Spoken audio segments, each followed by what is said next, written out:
Today is the day where I do a fun little video about a tiny drop of internet nonsense. Like my previous video about how progressives pushed the super inclusive term Latinx to the point of making the Latino community absolutely hate progressivism. Or about how the easily triggered tend to use the star symbol to censor words on Twitter. Not just slurs or swears, and remember kids, you can say the word fuck online, but going so far as to censor people's names so that their public statements are harder to be discovered outside of their friend group. Yep, this is a silly little video like that. Why? Well, the main reason is because I'm currently juggling like 4 scripts in various stages of completion, each of which are at least an hour long and involve tons of editing. And I still want to at least try and stay on my 1 video a day streak. So today is just gonna have to be a gimme. It's okay though, we'll still have some fun. Here's another bit of terminology that terminally online progressive Twitter culture warriors tend to regularly deploy. The word normalize. Whenever you see this shit in a tweet, you know you're reading some garbage dumbfuck nonsense. Normalize is a pretty simple word. Even if I don't give you the official definition, you probably understand. But it means bring or return to a normal or standard condition or state. So as a quick example, the normal internal human body temperature is 37 degrees Celsius. That's 98.6 in freedom units.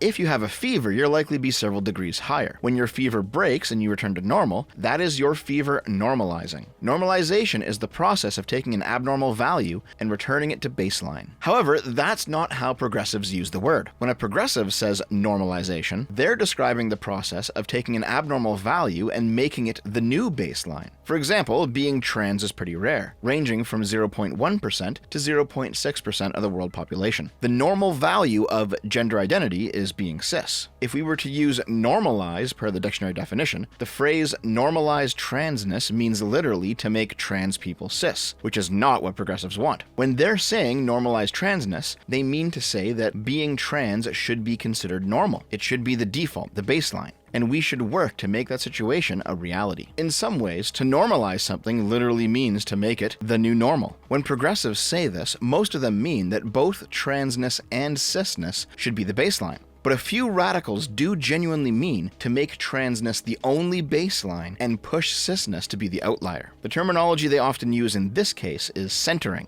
There can only be one center of a circle. Everything else is necessarily periphery. So when you center transness, you are necessarily othering cisness. It's for this reason that, as a general rule, people who tell me that I have a moral obligation to center something that isn't already central, I tend to just outright ignore them because they're simply trying to browbeat me into servicing their politics. But most progressives who use the term normalization don't actually intend to displace the default with the beneficiaries of their activism. They simply want the default to be expanded in order to include them. Whether or not that's actually possible is a different story. That is heavily dependent on what exactly we're talking about. The first time the word normalize was ever used in this manner, as in to describe some sort of social change that the speaker deemed necessary, was in 2019, when this fella said, normalize apologizing to children. Okay, this doesn't seem too crazy. We've all known instances where an adult was mistaken, their kid was correct, and when the truth came out, the adult didn't apologize in order to maintain authority. And to be honest, that's pretty shitty to be on the other end of. So, okay, I get it. But after this, we started seeing calls to normalize random political shit. Things to normalize for men, asking for help, being feminine, going to therapy, encouraging them to talk, seeking help for mental health, crying or showing emotions. I get it. Men's mental health is in the shitter right now, and some of this advice might help in some scenarios. But there's absolutely a type of woman out there who will immediately and permanently friend zone you if you do any of this shit. Yeah, those women are terrible, and you shouldn't fuck with them. But you know what? Despite all of this being kinda true, there's also still a lot of value in stoicism.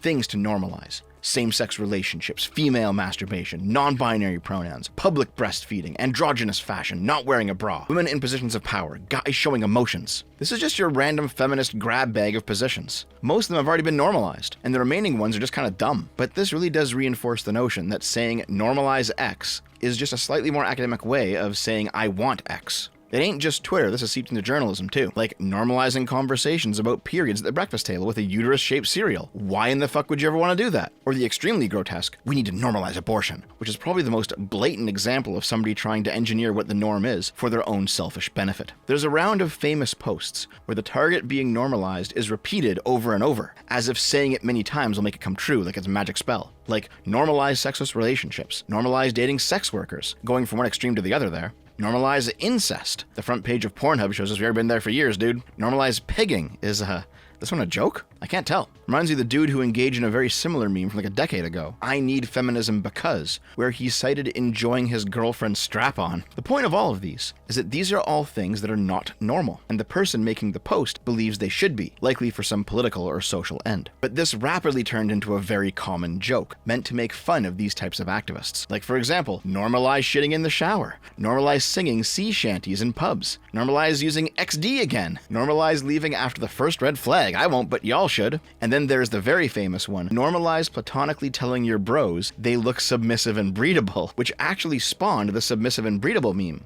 as well as utilizing both the normalize meme and the hand clap emoji between every word meme. The meme density is high on this one. Everyone got tired of this whole thing pretty quickly, with people starting to say normalize shutting the fuck up, or normalize not saying normalize. We all know what's going on here. It's just a newer, slightly more academic way to talk about your desired political and social change. You still see people using the term unironically sometimes in that initial progressive way, but for the most part nowadays, it's just considered a tired joke that pops up every once in a while, and nobody blinks an eye at it. In fact, you could say it's become pretty normalized. Here's a pretty common meme that cuts to the heart of what's going on here. Listen here, partner. If something has to be normalized, then it ain't normal. The caption implies that the things that are truly normal are just naturally normal, or they were normalized not through the activism of a specific political class at one specific moment in history, but instead by standing the test of time and becoming a tradition. This, combined with the fact that the meme depicts a cowboy, even though he's also a dog, implies that you should just know what the normal is through simple intuition. It doesn't need to be academically calculated or explained or somehow created. You just know it when you feel it. I don't completely agree with this, but I don't disagree either. You can sort of see this play out when you take a look at what progressives demand that you don't normalize. Check out this brain-dead take from Thought Slime. Attempts at recuperating Nazi memes seems to often have the effect of normalizing those memes, because now when people see them, they aren't instantly repulsed. It's even worse when the meme format is premised on Nazi ideology, and only the surface logic has changed. Like the square-jawed yes guy with the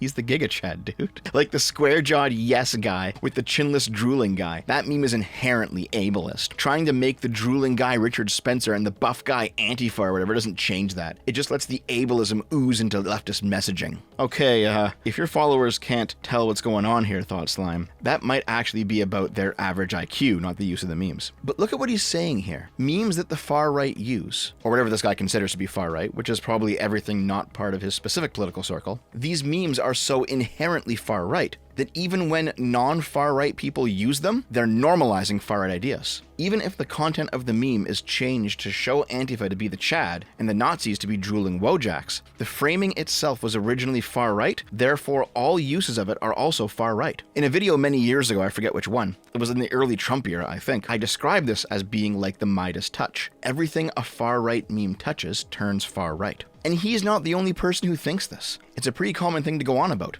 Like this here. Stop memeing about the trad girl Wojak. It is literally based on white supremacist ideals of femininity, and by trying to subvert it, you're actually making an alt-right meme relatable. No, I'm not reading another insufferably long Twitter thread on this. That right there will do. Or how about this person, who wants a little girl beaten for normalizing Nazism because she likes to draw Pepe? The logic here is the same logic behind not showing swastikas in a historically accurate manner, or censoring old works with language considered okay back then but offensive now. They're thinking that if the current generation has this normalized for them, they'll start to believe it's okay. You flip that logic around, and you've now got explanation as to why they demand, say, black representation in stories where it just doesn't make any historical sense, or make sense in the lore. To them, normalization, or preventing normalization, is more important than the integrity and accuracy of the art. As always, watch my Gramsci video. The issue is, even by the standard of the pursuit of their own goals, they're still wrong. If you change the alt-right meme to not be the exclusive domain of the alt-right, which did eventually happen to good old Pepe, even in the minds of the left,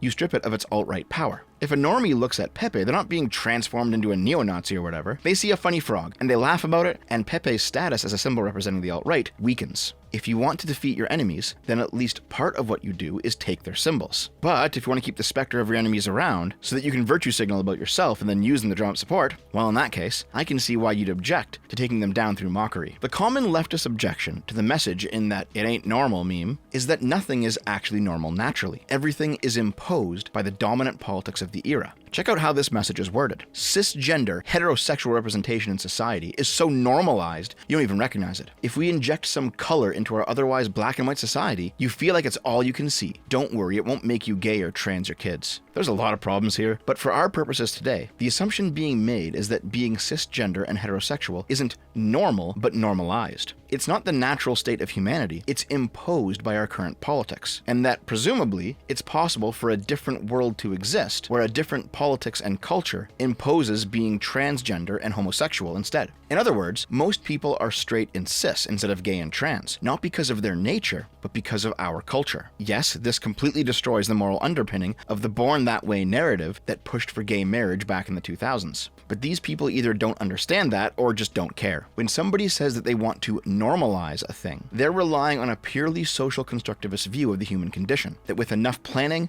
knowledge, and power, the things that conservatives call human nature can be changed. Of course, in the real world, that's not how things work. Not until we develop perfect gene editing or something like that. The final point on this topic is that the term normal is often used with this undue moral weight. It simply means conforming to a standard, usual, typical, expected, without a moral weight attached. The assumption of this moral weight in recent times is derived from the definition of abnormal. Often, abnormal does come with a moral weight, deviating from what is normal or usual, typically in a way that is undesirable or worrying. The logic is, if the moral weight of abnormal is bad, then the moral weight of normal must be good. And therefore, if we normalize something that the dominant culture considers abnormal, we are also granting it a positive moral weight. In other words, if we normalize being trans, we make being trans a moral act. And as long as being trans remains abnormal, it is immoral. This logic doesn't sit right with me. And I think it's because, as an edgelord millennial who doesn't suffer from trolls remorse, being abnormal was actually the goal when I was younger. The outsiders of my generation, whether that was the nerds or the stoners or the punks, didn't try to make what we were the normal thing, the dominant culture. We knew that would ruin it. We knew the normies would come in and fuck it up. We didn't want to normalize our differences. We reveled in being abnormal. I've done several videos now on the whole conservatism as the counterculture idea. And what I'm talking about now really seems to resonate with what's going on over there.